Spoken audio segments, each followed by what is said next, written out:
ما عاد يرعبني ظلم يهددني لا شيء أخسره لا لا مهما يطول الدرب فالحق معه. یہ سلیمان علیہ السلام تھے. اللہ تعالیٰ نے آپ کو بہت سی خوبیاں اور معجزات عطا فرمائے. سورۃ النمل آیت 16 میں ہے، اور داؤد کے وارث سلیمان ہوئے، کہنے لگے لوگوں ہمیں پرندوں کی بولی سکھلائی گئی ہے اور ہم سب کچھ دیے گئے ہیں، بے شک یہ بالکل کھلا ہوا فضل الہی ہے. یہاں وراثت سے مراد مال نہیں بلکہ بادشاہت اور نبوت مراد ہے. اللہ تعالیٰ نے انہیں ایسا بادشاہ بنایا کہ ساری دنیا میں ان جیسا کوئی نہیں ہوا. آپ سے بڑھ کر بادشاہت بھی کسی کی نہ ہو سکی، کیونکہ خود سلیمان علیہ السلام نے یہ دعا کی تھی کہ الہی مجھے ایسی سلطنت عطا فرما کہ جو میرے بعد اور کسی کے شایع نشان نہ ہو. کہا کہ اے میرے رب مجھے بخش دے اور مجھے ایسا ملک عطا فرما جو میرے سوا کسی شخص کے لائق نہ ہو، تو بڑا ہی دینے والا ہے.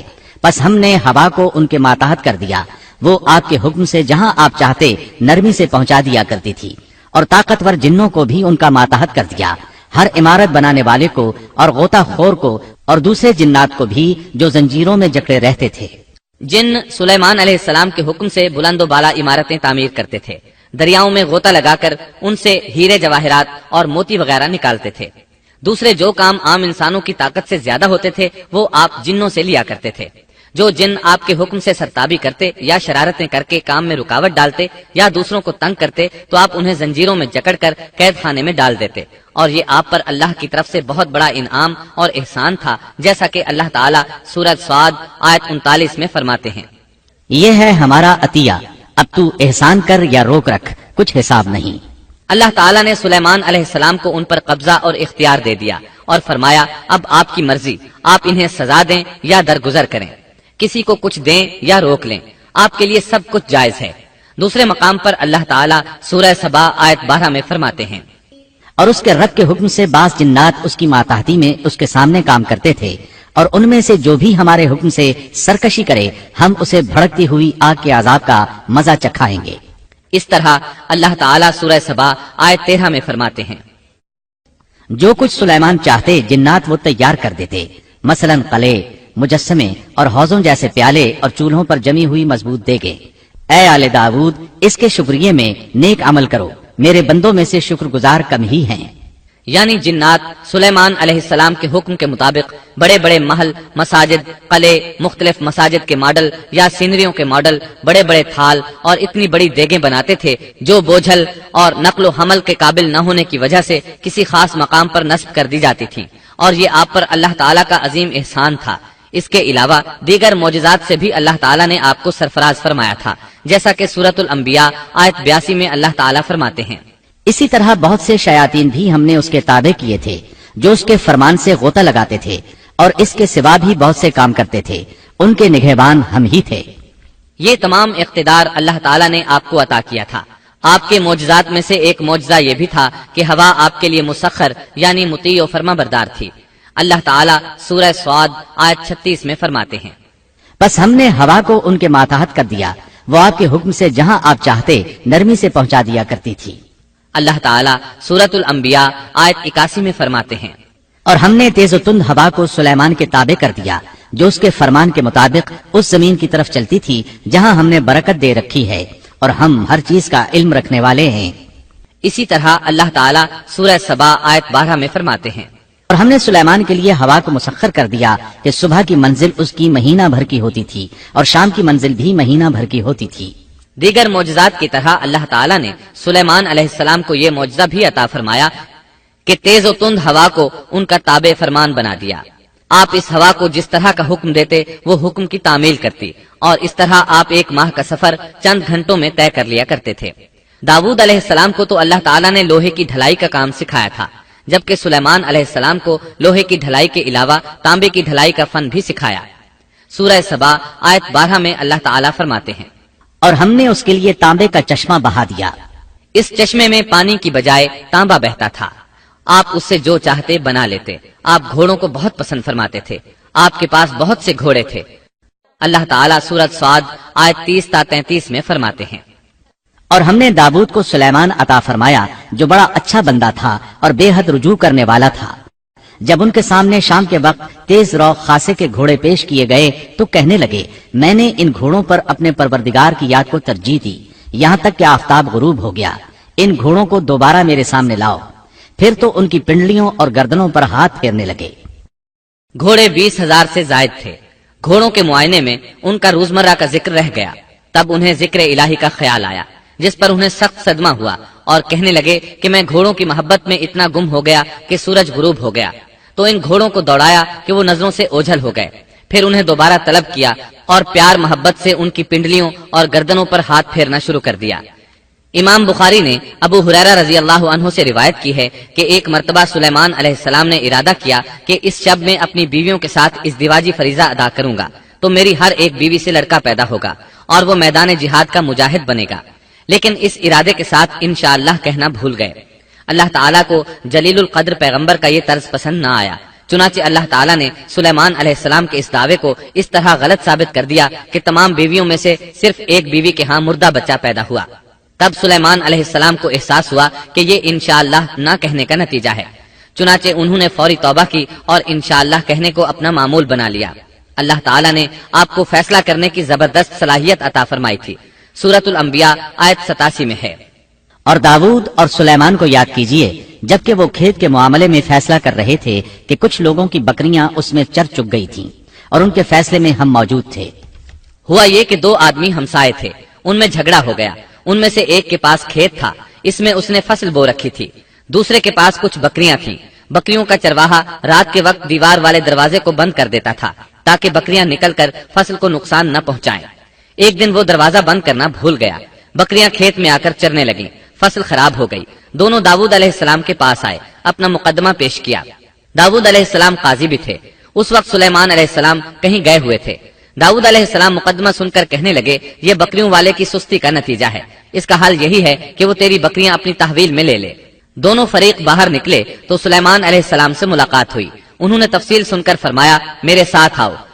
وہ انہیں داؤد علیہ السلام کے پاس لے آئے اور بولے اس مقدمے کا اس سے بہتر فیصلہ یہ ہے کہ یہ بکریاں زمین والے کو دے دیں اور زمین بکریوں والے کو. جب بکریوں والا زمین کو پہلی حالت میں اگا دے گا تو آپ دونوں کی چیزیں انہیں لوٹا دیں. اس دوران کھیتی کا مالک بکریوں کے دودھ سے فائدہ حاصل کرتا رہے گا. یہ فیصلہ زیادہ بہتر ہے. اس سے بکریوں والا اپنی بکریوں سے بالکل محروم نہ ہوا اور کھیتی والے کا نقصان پورا ہو گیا. یہ فیصلہ آپ کو اللہ تعالیٰ نے سمجھایا تھا. اللہ تعالیٰ سورۃ الانبیاء آیت 89 میں فرماتے ہیں ہم نے اس کا صحیح فیصلہ سلیمان کو سمجھا دیا. ہاں ہر ایک کو ہم نے علم و حکمت سے نوازا تھا. بخاری اور مسلم میں ایک حدیث ہے, اس میں اسی قسم کا ایک واقعہ بیان ہوا ہے کہ 2 عورتیں اپنا مقدمہ داؤد علیہ السلام کے پاس لائیں. دونوں کو اللہ نے ایک ایک بچہ دے رکھا تھا. ایک بھیڑیے نے حملہ کر کے بڑی عمر والی کا بچہ چیر پھاڑ ڈالا.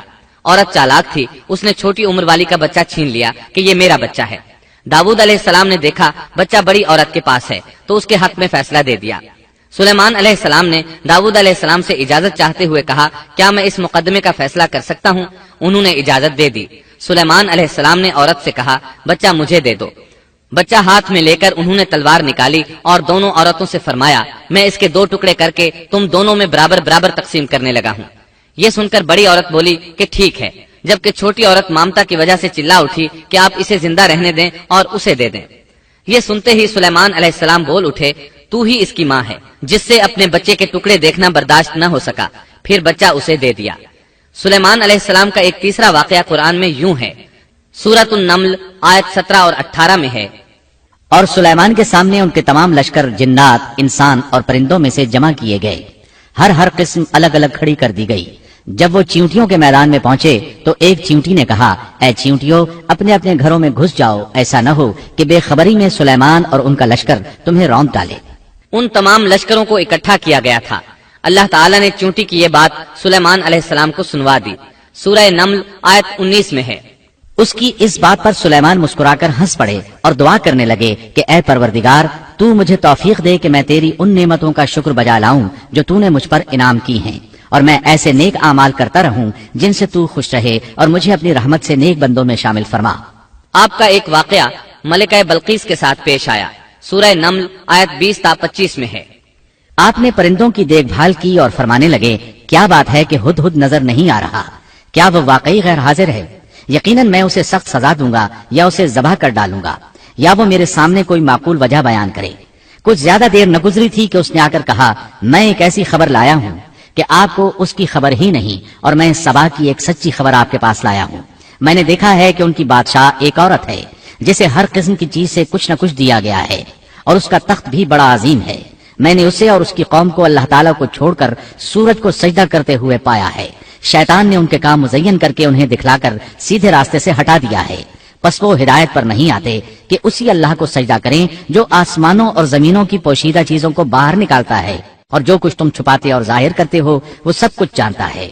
ہدہد نے اللہ تعالیٰ کی یہ صفت اس لیے بیان کی کہ یہ اپنی حس کے ذریعے زمین میں پانی والے حصے کا پتہ چلا لیتا ہے۔ سلیمان علیہ السلام کو بھی یہی ہدہد بتایا کرتا تھا کہ پانی کہاں ہے، پھر آپ جنات کے ذریعے پانی نکلواتے تھے۔ یہ اطلاع سن کر سلیمان علیہ السلام حیران ہوئے۔ آپ نے ہدہد سے کہا، ہم ابھی تمہاری بات کی تصدیق کر لیتے ہیں۔ سورہ نمل آیت 27 اور 28 میں ہے۔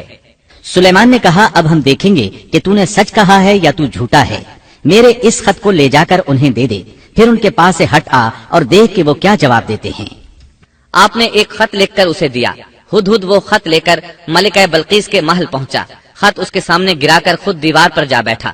خط دیکھ کر ملکہ بلقیس نے کہا، وہ کہنے لگی، اے سردارو، میری طرف ایک باوقت خط ڈالا گیا ہے جو سلیمان کی طرف سے ہے، اور جو بخشش کرنے والے مہربان اللہ کے نام سے شروع ہے، یہ کہ تم میرے سامنے سرکشی نہ کرو اور مسلمان بن کر میرے پاس آ جاؤ۔ اس نے کہا، اے میرے سردارو، تم میرے اس معاملے میں مجھے مشورہ دو۔ میں کسی امر کا قطعی فیصلہ جب تک تمہاری موجودگی اور رائے نہ ہو نہیں کیا کرتی۔ ان سب نے جواب دیا کہ ہم طاقت اور قوت والے، سخت لڑنے بھیڑنے والے ہیں، آگے آپ کو اختیار ہے، آپ خود ہی سوچ لیجئے کہ ہمیں آپ کیا کچھ حکم فرماتی ہیں۔ اس نے کہا کہ بادشاہ جب کسی بستی میں گھستے ہیں تو اسے اجاڑ دیتے ہیں اور وہاں کے باعزت لوگوں کو ذلیل کر دیتے ہیں، اور یہ لوگ بھی ایسا ہی کریں گے۔ میں انہیں ایک ہدیہ بھیجنے والی ہوں، پھر دیکھ لوں گی کہ قاصد کیا جواب لے کر لوٹتے ہیں۔ ملکہ بلقیس یہ اندازہ کرنا چاہتی تھی کہ سلیمان علیہ السلام کس قسم کے بادشاہ ہیں، اور یہ کہ وہ ان کے خلاف لڑ سکیں گے یا نہیں۔ چنانچہ اس نے فلسطین کی طرف بے شمار تحائف روانہ کیے تاکہ لڑائی کی نوبت نہ آئے، لیکن جب یہ تحائف سلیمان علیہ السلام کے پاس پہنچے تو آپ غضبناک ہو گئے۔ بس جب قاصد سلیمان کے پاس پہنچا تو آپ نے فرمایا، کیا تم مال سے مجھے مدد دینا چاہتے ہو؟ مجھے تو میرے رب نے اس سے بہت بہتر دے رکھا ہے جو اس نے تمہیں دیا ہے، بس تم ہی اپنے تحفے سے خوش رہو۔ جا، ان کی طرف واپس لوٹ جا، ہم ان کے مقابلے پر وہ لشکر لائیں گے جن کے سامنے پڑنے کی ان میں طاقت نہیں، اور ہم انہیں ذلیل و پست کر کے وہاں سے نکال باہر کریں گے۔ قاصد ان کا جواب سن کر اور یہ صورتحال دیکھ کر دہشت زدہ ہو گئے۔ انہوں نے بلقیس کے پاس جا کر ساری حقیقت بیان کر دی۔ ملکہ بلقیس نے انہیں پیغام بھجوایا کہ ہم اسلام قبول کرنے کے لیے تیار ہیں۔ سلیمان علیہ السلام تک اس کا پیغام پہنچا تو آپ اپنے درباریوں کی طرف متوجہ ہوئے۔ آپ نے فرمایا، اے سردارو، تم میں سے کوئی ہے جو ان کے مسلمان ہو کر پہنچنے سے پہلے ہی اس کا تخت مجھے لا دے؟ ایک قوی ہیکل جن کہنے لگا، آپ اپنی مجلس سے اٹھیں، اس سے پہلے میں اسے آپ کے پاس لا دیتا ہوں۔ یقین مانیے کہ میں اس پر قادر ہوں اور ہوں بھی امانت دار۔ جس کے پاس کتاب کا علم تھا وہ بول اٹھا کہ آپ پلک جھپکائیں، اس سے بھی پہلے میں اسے آپ کے پاس پہنچا سکتا ہوں۔ جب آپ نے اسے اپنے پاس موجود پایا تو فرمانے لگے، یہی میرے رب کا فضل ہے تاکہ وہ مجھے آزمائے کہ میں شکر گزاری کرتا ہوں یا ناشکری۔ شکر گزار اپنے ہی نفع کے لیے شکر گزاری کرتا ہے، اور جو ناشکری کرے تو میرا پروردگار بے پرواہ اور کرم کرنے والا ہے۔ حکم دیا کہ اس کے تخت کی صورت بدل دو تاکہ معلوم ہو جائے کہ یہ راہ پا لیتی ہے یا ان میں سے ہوتی ہے جو راہ نہیں پاتے۔ تخت لانے والے آدمی کے متعلق جو یہ آیا ہے کہ اس کے پاس کتاب کا علم تھا، تو مفسرین کا اس کے بارے میں اختلاف ہے کہ وہ کون تھا۔ قرآن کریم کے الفاظ سے جو معلوم ہوتا ہے وہ اتنا ہی ہے کہ وہ کوئی انسان ہی تھا جس کے پاس کتاب الہی کا علم تھا۔ اللہ تعالیٰ نے کرامت اور اعجاز کے طور پر اسے یہ قدرت دے رکھی تھی کہ پلک جھپکتے وہ تخت لے آیا۔ پھر سلیمان علیہ السلام نے تخت میں تبدیلی کا حکم دیا۔ تخت میں تبدیلی کا حکم سن کر اس میں سے ہیرے جواہر نکال دیے گئے اور دوسری جگہوں پر لگا دیے گئے۔ سورہ نمل آیت 42 اور 43 میں ہے۔ پھر جب وہ آ گئی تو اس سے کہا گیا کہ ایسا ہی تیرا بھی تخت ہے؟ اس نے جواب دیا کہ یہ گویا وہی ہے، ہمیں اس سے پہلے ہی علم دے دیا گیا تھا اور ہم مسلمان تھے۔ اسے انہوں نے روک رکھا تھا کہ جن کی وہ اللہ کو چھوڑ کر پرستش کرتی رہی تھی، یقیناً وہ کافر لوگوں میں سے تھی۔ اب سلیمان علیہ السلام کی ملکہ بلقیس سے گفتگو شروع ہوئی۔ پھر وہ اسے تخت کے پاس لے آئے۔ اس سے پوچھا، کیا تیرا تخت بھی اسی طرح کا ہے؟ اس نے بہت اچھا اور فصاحت سے بھرپور جواب دیا۔ اس نے نہ تو یہ کہا کہ ہاں، کیونکہ وہ تو اپنا تخت پیچھے سبا کے علاقے میں چھوڑ آئی تھی، یہاں کیسے آ سکتا تھا؟ نہ اس نے یہ کہا کہ نہ، کیونکہ یہ وہی محسوس ہو رہا تھا۔ البتہ اس میں قدرے تبدیلی محسوس ہو رہی تھی۔ اس نے عجیب جملے میں جواب دیا کہ یہ وہی لگتا ہے۔ سلیمان علیہ السلام یہ جواب سن کر حیران ہوئے۔ اب آپ نے اسے اپنی سلطنت کا غلبہ دکھانے کے لیے ایسا منظر دکھایا جو کسی بشر نے آج تک نہیں دیکھا۔ چنانچہ آپ اسے ایک محل میں لے گئے۔ یہ مکمل طور پر شیشے کا تھا، اس سے دوسری طرف دیکھا جا سکتا تھا۔ فرش بھی شیشے کا تھا، شیشے کے نیچے پانی چھوڑا گیا تھا، پانی چلتا رہتا تھا۔ آپ اسے لیے اندر داخل ہوئے تو وہ بہت حیران ہوئی کہ محل میں پانی بہ رہا ہے۔ اس نے اپنا لباس کچھ اوپر کر لیا کہ بھیگ نہ جائے۔ اس نے اپنا پاؤں پانی پر رکھنا چاہا تو وہ شیشے پر پڑا، اور زیادہ حیران ہوئی اور شرمندہ بھی کہ دھوکہ کھا گئی۔ اور یہ سب کچھ جنات کے ذریعے تیار کرایا گیا تھا۔ سورہ نمل آیت 44 میں اللہ تعالیٰ فرماتے ہیں، اس سے کہا گیا کہ محل میں چلی چلو، جسے دیکھ کر یہ سمجھ کر کہ یہ حوض ہے، اس نے اپنی پنڈلیاں کھول دی۔ سلیمان نے کہا یہ ایسا محل ہے جس میں نیچے بھی شیشے جڑے ہوئے ہیں۔ کہنے لگی میرے پروردگار، میں نے اپنی جان پر ظلم کیا، اب میں سلیمان کے ساتھ اللہ رب العالمین کی مطیع اور فرمانبردار بنتی ہوں۔ یہ عظیم سلطنت دیکھ کر وہ جان گئی کہ سلیمان علیہ السلام صرف بادشاہ ہی نہیں، نبی بھی ہیں۔ چنانچہ اس نے فوراً ایمان قبول کر لیا۔ سلیمان علیہ السلام کا سب سے بڑا کارنامہ یہ ہے کہ آپ نے مسجد اقصی تعمیر کروائی۔ اس کی پہلی تعمیر یعقوب علیہ السلام نے کرائی تھی۔ صحیح حدیث میں ہے کہ رسول اللہ صلی اللہ علیہ وسلم سے پوچھا گیا زمین میں کون سی مسجد سب سے پہلے تعمیر کی گئی؟ آپ نے فرمایا مسجد حرام، یعنی مکہ معظمہ والی مسجد۔ پھر آپ سے پوچھا گیا کہ اس کے بعد کون سی مسجد زمین میں بنائی گئی؟ آپ نے جواب دیا مسجد اقصی۔ جب بخت نصر نے قدس پر قبضہ جما لیا تو اس نے مسجد اقصی ڈھا دی، لیکن پھر سلیمان علیہ السلام کو اللہ تعالیٰ نے بادشاہت عطا کی تو انہوں نے ازسر نو تعمیر کا کام شروع کرایا۔ اس کے ساتھ ہی انہوں نے ہیکل سلیمانی بھی تعمیر کروایا۔ یہود آج تک اس کو مقدس سمجھتے ہیں۔ یہ مسجد اقصی کے بالکل قریب ہے۔ مسجد اقصی کی فضیلت میں بہت سی روایات ملتی ہیں، جیسا کہ رسول اللہ صلی اللہ علیہ وسلم کا ارشاد ہے، مسجد حرام میں ایک نماز کا ثواب 1,00,000 نمازوں کے برابر ہے، مسجد نبوی میں ایک نماز کا ثواب 1,000 نماز کے برابر ہے، اور مسجد اقصی میں 500 نمازوں کے برابر ثواب ملتا ہے۔ مسند احمد میں عبداللہ بن عمرو بن عاص رضی اللہ عنہما سے روایت ہے کہ رسول اللہ صلی اللہ علیہ وسلم نے فرمایا، جب سلیمان علیہ السلام نے بیت المقدس کو تعمیر کیا تو اللہ تعالیٰ سے 3 دعائیں مانگی، ان میں سے اللہ تعالیٰ نے 2 قبول فرمائیں اور ایک کے بارے میں ہم امید رکھتے ہیں کہ وہ ہمیں ملے گی۔ انہوں نے پہلا سوال یہ کیا کہ مجھے ایسی حکومت دے جو تیری حکومت کے موافق ہو، یعنی عدل و انصاف کی فراوانی ہو اور کسی پر ظلم و زیادتی نہ ہو۔ اللہ نے یہ دعا قبول فرمائی۔ دوسرا سوال یہ کیا مجھے ایسا ملک عطا فرما جو میرے سوا کسی شخص کے لائق نہ ہو۔ اللہ تعالیٰ نے یہ دعا بھی قبول فرما لی۔ تیسرا سوال یہ کیا کہ جو شخص بھی گھر سے نکلے اور وہ مسجد اقصی میں نماز پڑھنے کا ارادہ رکھتا ہو تو وہ اپنے گناہوں سے اس طرح نکل جائے جس طرح کے پیدائش کے دن تھا۔ اس تیسرے سوال کے متعلق رسول اللہ صلی اللہ علیہ وسلم نے فرمایا، امید ہے یہ دعا اللہ نے ہمارے لیے رکھ لی ہو۔ اللہ تعالیٰ نے انہیں اس قدر طاقت اور قدرت عطا فرمائی تھی، لیکن اس کے باوجود آپ بشر تھے اور موت ہر بشر کو پہنچ کر رہتی ہے۔ انسان جس قدر بھی قدرت حاصل کر لے، جتنا بھی غلبہ پالے، جتنی بھی عظمت حاصل کر لے، لیکن موت سے نہیں بچ سکتا۔ اللہ تعالیٰ نے تو نبی کریم صلی اللہ علیہ وسلم کے متعلق فرمایا ہے، سورۃ الزمر آیت 30 میں ہے، بے شک خود آپ کو بھی موت کا مزہ چکھنا ہے اور یہ سب بھی مرنے والے ہیں۔ اللہ تعالیٰ نے چاہا کہ سلیمان علیہ السلام کی موت سے بھی لوگوں کو عبرت ہو اور نشانیاں ظاہر ہوں، کیونکہ اس دور میں لوگ جنات کے فتنے میں مبتلا تھے۔ یہ خیال کرتے تھے کہ جنات کو غیب کا علم ہے۔ اللہ تعالیٰ نے چاہا کہ لوگوں کو سلیمان علیہ السلام کی موت کے ذریعے بتائیں کہ جنات کو علم غیب نہیں ہے۔ ایک دن سلیمان علیہ السلام نے جنات کو سختی کے ساتھ مسخر کیا اور وہ آپ کے سامنے کام کرنے لگے۔ آپ ان کی نگرانی کرتے رہتے۔ جنات کے دلوں میں آپ کا بہت خوف تھا۔ آپ انہیں سستی کرنے پر سخت سزا دیتے تھے۔ آپ کھڑے ان کی نگرانی کر رہے تھے۔ اس وقت آپ کی عمر 150 سال تھی۔ جنات بیت المقدس کی تعمیر میں مصروف تھے۔ ایسے میں آپ نے اپنا عصا پکڑا اور اس پر اپنی ہتھیلیاں ٹکا دیں، پھر ہتھیلیوں پر اپنا سر رکھ دیا۔ اس طرح ان کی نگرانی کرتے رہے۔ اسی حالت میں اللہ تعالیٰ نے آپ کی روح قبض کر لی، تاہم آپ کی آنکھیں کھلی رہیں۔ ادھر جن مسلسل کام میں لگے رہے۔ وہ یہی خیال کرتے رہے کہ سلیمان علیہ السلام زندہ ہیں اور انہیں دیکھ رہے ہیں۔ آپ کا خلیفہ آیا تو وہ جان گیا آپ انتقال کر گئے ہیں، لیکن اس نے بھی جنات پر یہ بات ظاہر نہ کی۔ اس طرح 2 سال گزر گئے۔ جن اس قدر سخت نگرانی پر حیران تھے۔ وہ دیکھ رہے تھے کہ 2 سال سے سلیمان علیہ السلام نے حرکت تک نہیں کی، پلک تک نہیں جھپکی۔ ادھر اللہ تعالیٰ نے دیمک کو سلیمان علیہ السلام کے عصا پر مسلط کر دیا۔ وہ اندر اندر لاٹھی کو کھوکھلا کرتی رہی، آخر لاٹھی ٹوٹ گئی، سلیمان علیہ السلام زمین پر گر گئے۔ اس وقت جنات کو پتا چلا کہ انہیں فوت ہوئے تو عرصہ دراز ہو چکا ہے۔ تب انسانوں کو بھی معلوم ہو گیا کہ جنات کو غیب کا علم نہیں ہے۔ اللہ تعالیٰ سورہ سبا آیت 14 میں فرماتے ہیں، پھر جب ہم نے ان پر موت کا حکم بھیج دیا تو ان کی خبر جنات کو کسی نے نہ دی سوائے گھن کے کیڑے کے جو ان کے عصا کو کھا رہا تھا۔ بس جب سلیمان گر پڑے تو اس وقت جنات نے جان لیا کہ اگر وہ غیب دان ہوتے تو اس ذلت کے عذاب میں مبتلا نہ رہتے۔ اس طرح اللہ تعالیٰ نے لوگوں کو مطلع کر دیا کہ جنات بھی مخلوق ہیں، غیب دان نہیں۔ اللہ تعالیٰ ہی ان پر قادر ہے۔ اور اسی کے ساتھ سلیمان علیہ السلام کا قصہ اپنے اختتام کو پہنچا۔